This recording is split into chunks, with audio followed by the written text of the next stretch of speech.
तरह से हम लोग एक त्रिभुज का क्षेत्रफल ज्ञात करते हैं। तो क्वेश्चन क्या दिया है, पहले इसको पढ़ लेते हैं। क्या लिखा है कि एक त्रिभुज का क्षेत्रफल ज्ञात कीजिए। त्रिभुज का एक ठिकाना ज्ञात करेंगे एक बार में, हालांकि कर सकते हैं बहुत ज़्यादा। जिसकी दो भुजाएं 8 सेंटीमीटर और 11 सेंटीमीटर है और परिमाप कितना दे रखा है, 32 सेंटीमीटर।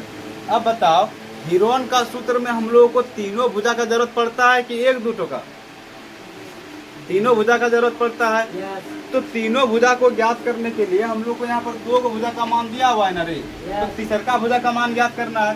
तो उसके लिए सबसे पहले हम लोग लिख लेंगे होलो, आता है ना।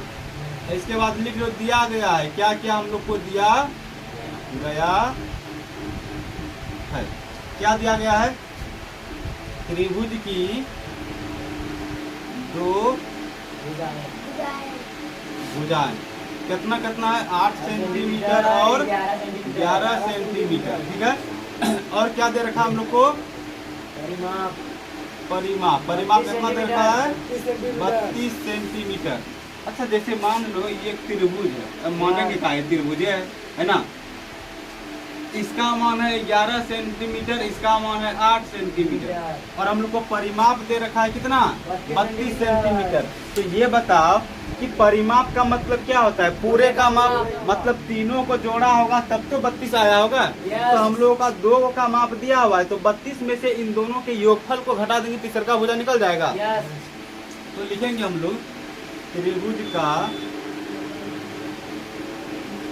परिमाप बराबर कितना दे रखा है, 32 सेंटीमीटर। अब देखो तो परिमाप में तीनों भुजा को जोड़ा होगा, तो एक भुजा हम लोग कुछ भी मान लेंगे। जैसे मान लो x मान लेते हैं, आप प्लस में इन दोनों को जोड़ा होगा, 11 प्लस में कितना, 8 बराबर 32। अब अगर x को अकेला करेंगे तो ये हो जाएगा हम लोग का 32 और इन दोनों का योग कितना हो जाएगा, 8 19। इधर ले आएंगे क्या हो जाएगा, माइनस हो जाएगा।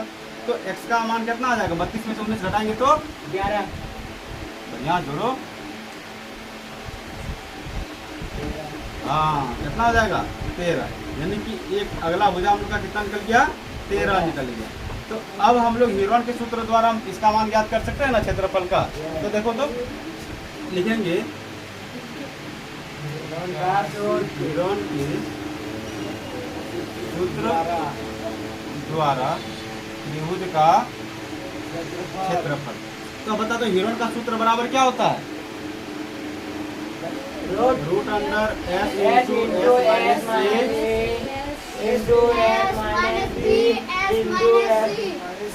हाँ, s माइनस c। अब यहाँ बताओ कि यहाँ पर a b और c जो है वो त्रिभुज का भुजा है। a b c क्या है, त्रिभुज का भुजा है। लेकिन s क्या है, त्रिभुज का अर्ध परिमाप। तो त्रिभुज का अर्ध परिमाप दिया हुआ है क्या, नहीं। तो s बराबर इतना हम निकाल लेते हैं, s बराबर त्रिभुज का अर्ध परिमाप होता है। तो पूरा परिमाप हम लोग को 32 दे रखा है। क्या हम लोग 32 बटे में 2 कर देंगे, कितना निकल जाएगा, 16। यानी कि s का मान कितना निकल गया, 16। तो जहाँ जहाँ s है वहाँ कितना रखेंगे, 17। कितना रखेंगे, 16। 17 नहीं रखेगा। चलो, रूट है तो रूट दे देंगे। अब बताओ यहाँ पर कितना, s के जगह पर कितना, 16। और फिर इसके बाद इसके जगह पर 16 और a का मान कितना, शुरू से कुछ भी रखो, चलो 8 ही रख लेते हैं। फिर यहाँ पर 16, फिर 11, इसके बाद फिर यहाँ पर s और s के जगह पर ऐसे देंगे 16 और माइनस में अगला क्या निकाले हैं, 13 देंगे 13। ठीक है, रूट है तो रूट। अब बताओ यहाँ पहले 16 है तो इसको 16 लिख लेंगे। इन दोनों के बीच में किसका चिन्ह रहता है, गुना का, तो गुना दे देंगे। 16 में से 8 जाएगा, कितना बचेगा, 8 बचेगा। फिर इन दोनों के बीच में किसका चिन्ह, गुना का चिन्ह। 16 में से 11 जाएगा, 5 बचेगा, 5 लिख देंगे। फिर गुना देंगे, इन दोनों के बीच में फिर किसका चिन्ह, अरे गुना देंगे, कितना बार देंगे, 16 में से 13 जाएगा 3।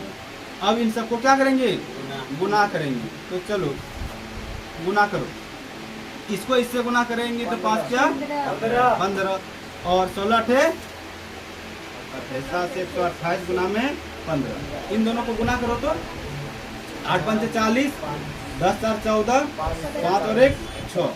इसके बाद इससे गुना करेंगे तो हो जाएगा 8 2 और 1, ये हो जाएगा 0 8 4 12 9 और 1। ये कितना हो जाएगा 1920। तो ये रूट अंडर आया हम लोग का 1900 कितना 1920। लेकिन इसको रूट में थोड़ी रखना है, रूट से बाहर करना है ना। तो रूट से बाहर करने के लिए इसका क्या ज्ञात करेंगे, वर्गमूल। क्या ज्ञात करेंगे, वर्गमूल। तो 1920 का वर्गमूल ज्ञात करेंगे। तो वर्गमूल हम लोग 3 तरह से ज्ञात करते हैं ना, भाग विधि से भी ज्ञात कर सकते हैं, बार बार घटाने की विधि से भी ज्ञात कर सकते हैं, और इसको कहते हैं अभाज्य गुणनखंड विधि द्वारा। तो चलो, जब 2 से हम लोग भाग देंगे तो क्या ये 9 बार में 18 होगा, 1 बचेगा तो ये हो जाएगा 6 बार में 12, और ये 0 है तो 0। फिर 2 से ये हम लोग का 4 बार में, इसके बाद ये 8 बार में और 0 है तो 0। फिर 2 से ये हो जाएगा 2 बार में, 4 बार में, 0 है तो 0। फिर 2 से हो जाएगा ये 12 और ये 0। फिर 2 से 7, फिर 2 से 30, फिर 2 से 15, फिर 2 से 3 से 5 बार। अब तो नहीं कटेगा। तो चलो, ये रूट है तो रूट दे देंगे। कै को 2 आया, 7 गुना 3, 307। तो 2 गुना 2 गुना 2 गुना 2 गुना 2 गुना 2 गुना 2 हो गया। इसके बाद क्या है 3 गुना 5। वर्गमूल ज्ञात करने आता है ना। वर्गमूल में 3 को में से बाहर आता है एगो, तब 2 को में से आता है। अरे हम तो बुलाइए गए थे। तो चलो, इन दोनों में से एगो बाहर आया, फिर गुना इन दोनों में से एगो बाहर आएगा, इन दोनों में से एगो बाहर आएगा, आ गया। क्या इन तीनों का जोड़ा लगा, नहीं लगा। तो जो बच जाता है फुट में, उसी में क्या लगा देते हैं, रूट लगा देते हैं। ये हो जाएगा हम लोग का 2 गुना 3 गुना 5। चलो, अब ये बाहर वाला को एक साथ गुना करेंगे। तो 2 दूना 4 और 4 दूना 8। तुम लोग बहुत को ऐसा शुरू किया था ना, 2 2 4 और 2 6। तो ऐसे नहीं करना है, ठीक है। कितना हो जाएगा 8। फिर रूट के अंदर फिर ये सबको एक साथ गुना कर दो। कितना हो जाएगा 5 या 15, 15 दूना 30। ये हो जाएगा हम लोग का त्रिभुज का क्षेत्रफल। लेकिन ध्यान